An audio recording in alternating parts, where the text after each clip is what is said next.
Module 4, Transportation for People with Disabilities. Many of the agencies and organizations that you will support as a mobility manager serve individuals who have specific considerations that may impact their ability to use transportation. These considerations will also determine their eligibility for support under federally and state-funded transportation initiatives. In this module, we consider strategies for assisting individuals with disabilities in securing transportation. Keep in mind that those who seek transportation may fit into more than one category. For example, a person with a disability may also be a military veteran and qualify for services as such.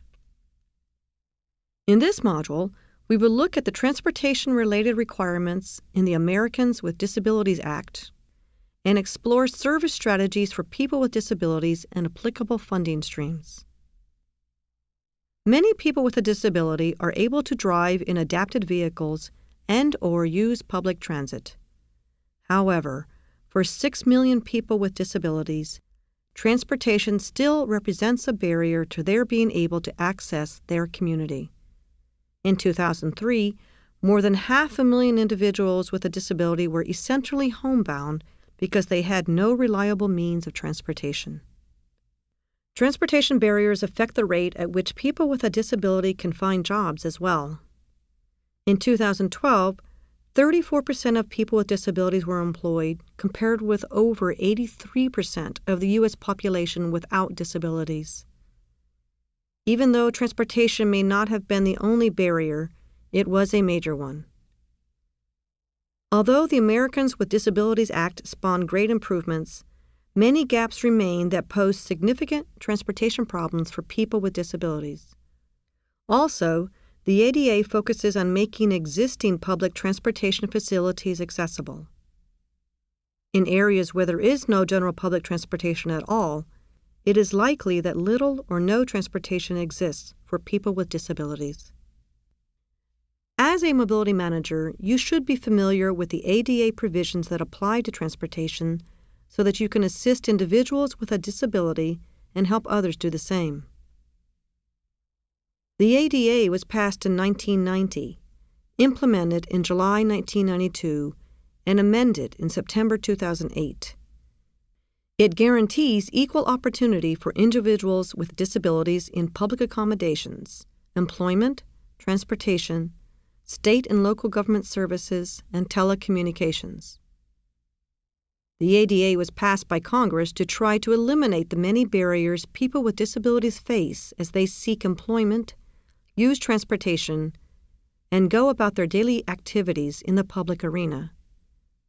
By breaking down these barriers, the ADA was designed to ensure that people with a disability could get to and from work and medical appointments, and fully participate in social and other activities of daily life. The U.S. Department of Justice's ADA website explains the many facets of the ADA provisions and provides links to other federal agencies' websites that pertain to ADA, such as the Departments of Transportation, Labor, Housing, Health and Human Services, etc. The link to that site is provided in your resources. Let's now turn to those provisions that apply to individuals with disabilities and transportation. The ADA regulations ensure that a person with a disability has the right to use any publicly funded bus or rail system, which means that a transit agency must make all reasonable accommodations to ensure they can access the transit facilities and vehicles. For passengers who are unable to use a fixed route service, a transit agency must provide ADA complimentary paratransit service. You learned about this type of service in the module Introduction to Community Transportation.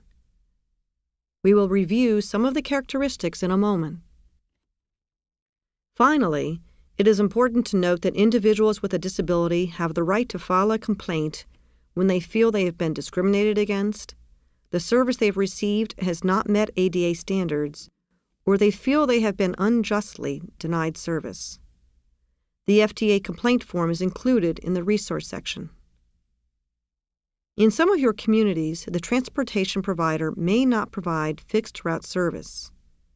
If this is the case, then there is no federal requirement for that agency to provide ADA complementary service.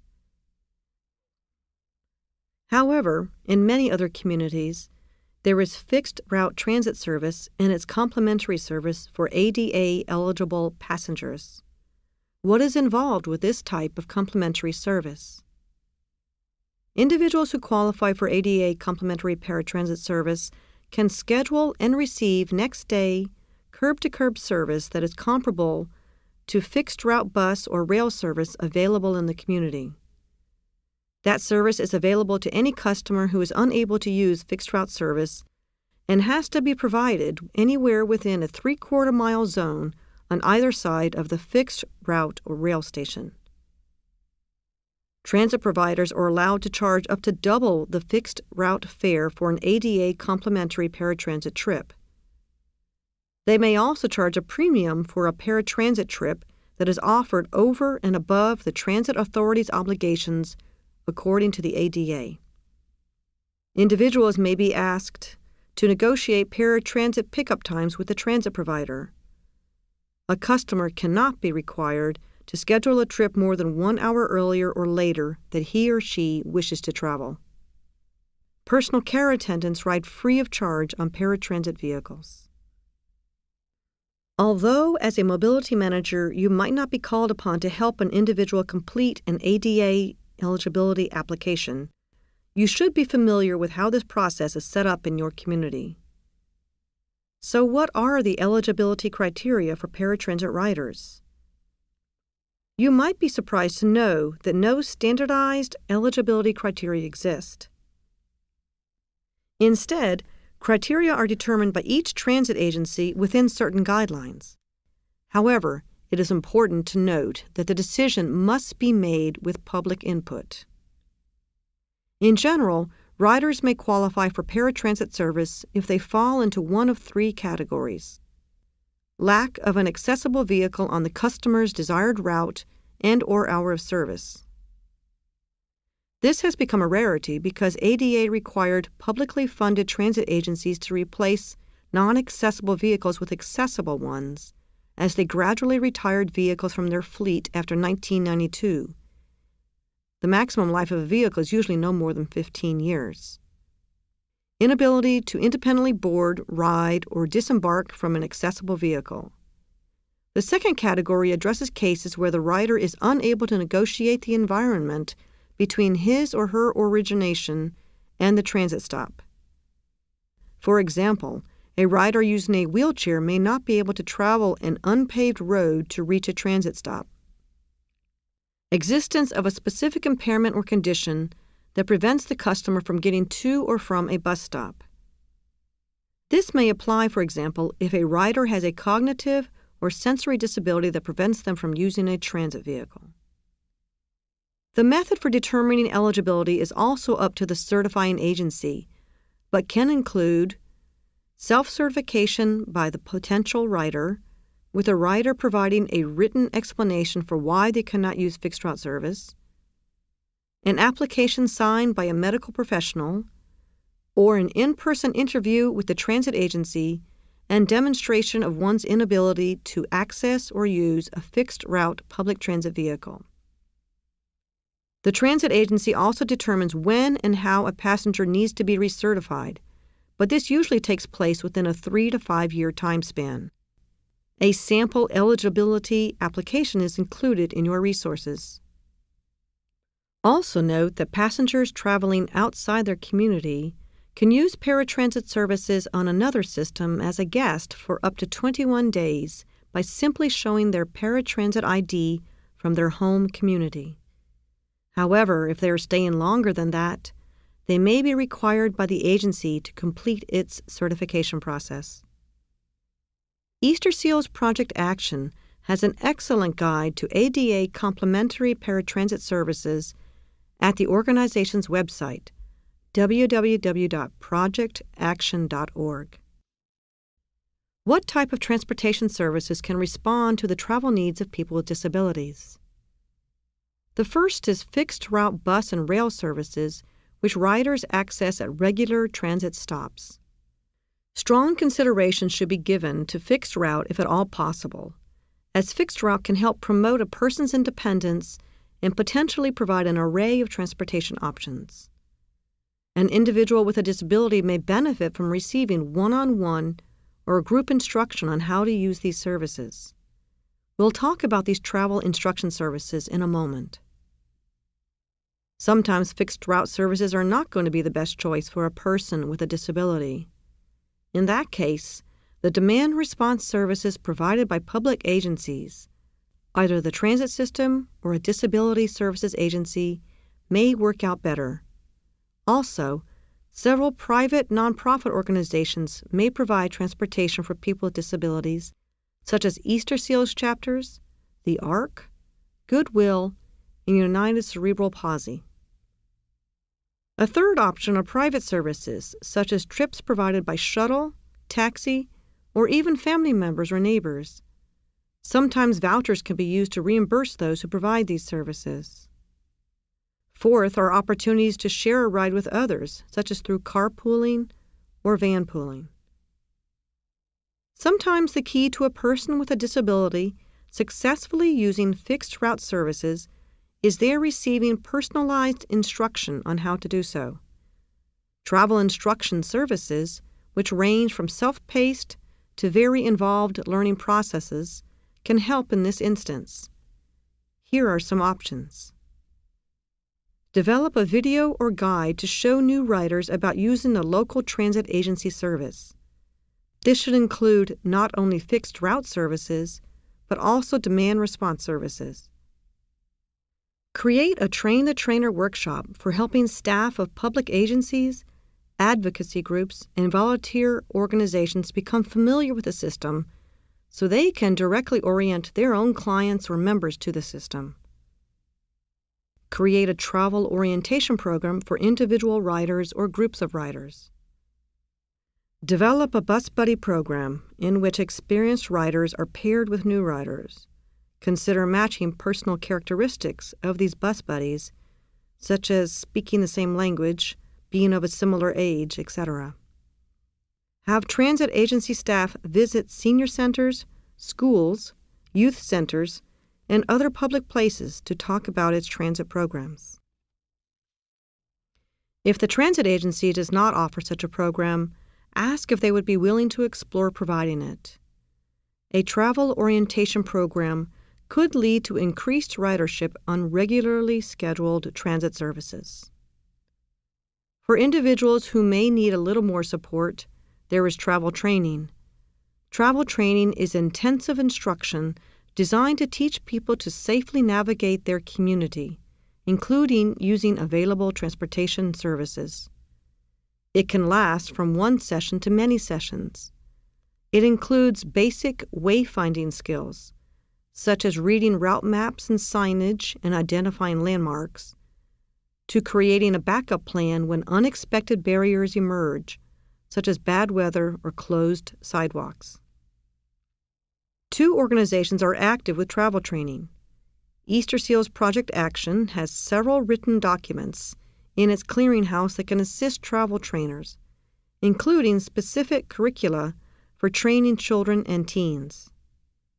Project Action also provides an intensive 3-day training course called Introduction to Travel Training in various spots around the country. The Association of Travel Instruction is a national professional association that exists to develop the relatively new professions of travel training instructor and travel trainer for older adults and persons with disabilities other than those with blindness. The goal of the association is to serve the practitioners who teach persons with disabilities and seniors to use public transit safely and independently. People with vision impairments often receive state-sponsored orientation and mobility training. These state-level agencies can be a useful source for information about specialized transportation services. Here's an example of a system that was begun specifically to serve people with disabilities. In 2000, Allegan County, Pennsylvania, decided it needed to take significant steps to connect people with disabilities to work opportunities. It applied and received a 2-year seed grant from the Federal Transit Administration through its Job Access Reverse Commute Grant Program. The new demand response service was begun in 2001 with grant matching funds from the Michigan Department of Transportation and the Family Independence Agency.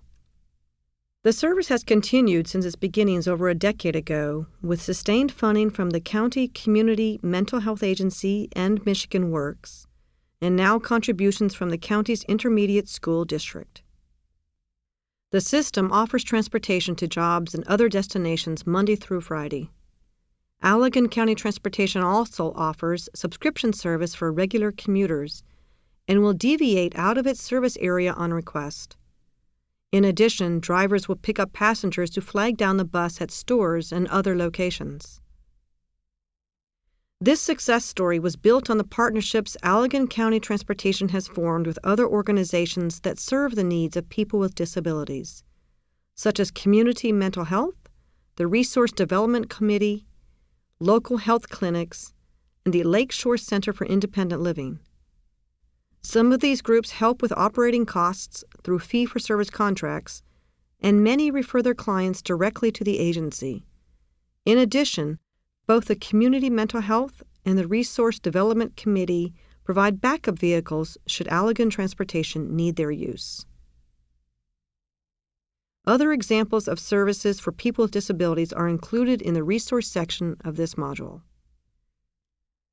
Let's turn to look at federal funding options for transportation serving people with disabilities.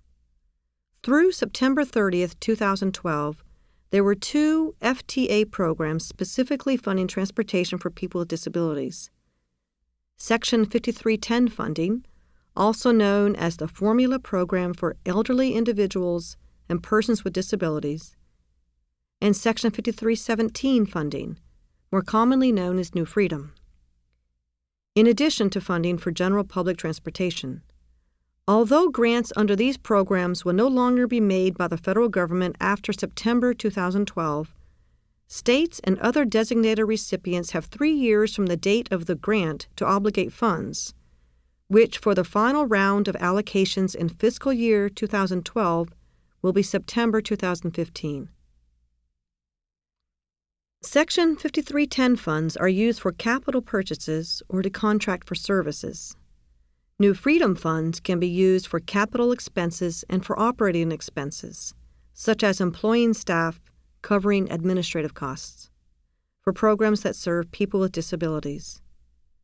The goal of the New Freedom program is to fund the development of new transportation services for people with disabilities beyond that required by the ADA. It can also be used to provide vouchers to individuals with disabilities to purchase rides through a volunteer driver program, taxi, or human service agency. The new 2-year Transportation Authorization Bill, entitled Moving Ahead for Progress in the 21st Century, or MAP 21, was signed into law on July 6, 2012. In the legislation, the New Freedom program was repealed, and its priorities folded into the Section 5310 program. The new law states that 55% of these funds are for capital expenditures and contracted services, the same type of costs that were allowed under the old Section 5310 program. Mobility management that serves people with disabilities and/or older adults is also still an eligible capital expense under the new Section 5310 program.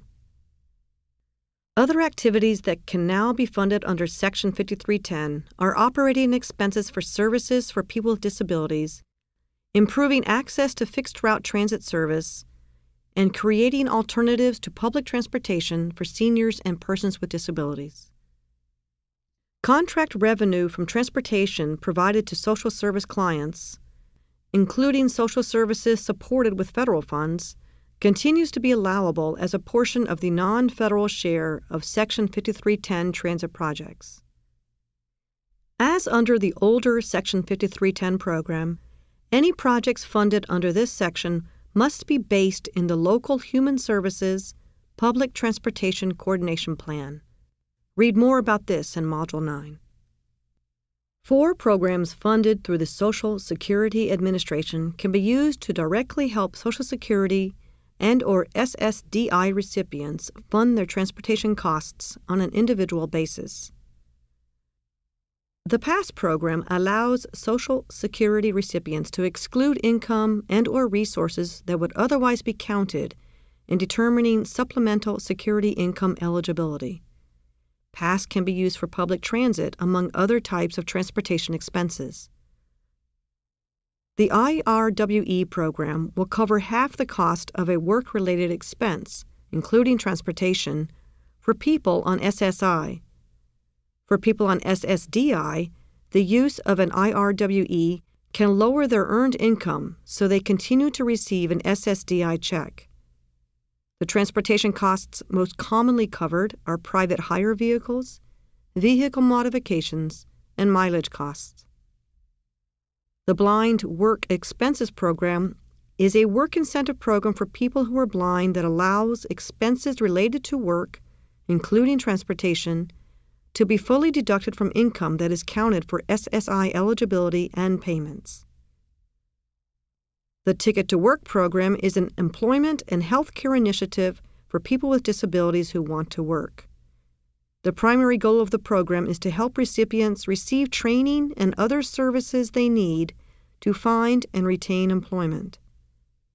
Through the Ticket to Work program, eligible participants receive vouchers, known as tickets, that they can use to pay for job support services such as transportation with providers who are part of a Ticket to Work employment network. Network members are private organizations or government agencies that have agreed to work with the Social Security Administration in providing employment services to beneficiaries with disabilities. Participation in the program is voluntary. Because application of any of these benefits can be complicated, the resource section includes a document that explains these benefits and identifies professionals who can assist customers in understanding these benefits, such as community work incentive coordinators and PASS cadres. Several resources have been included with this module that give you more information about how provisions of the Americans with Disabilities Act impact transportation for people with disabilities. Also included there is information on FTA resources and other organizations. Please view the many resources and links to expand your learning beyond this module. Thank you for your participation.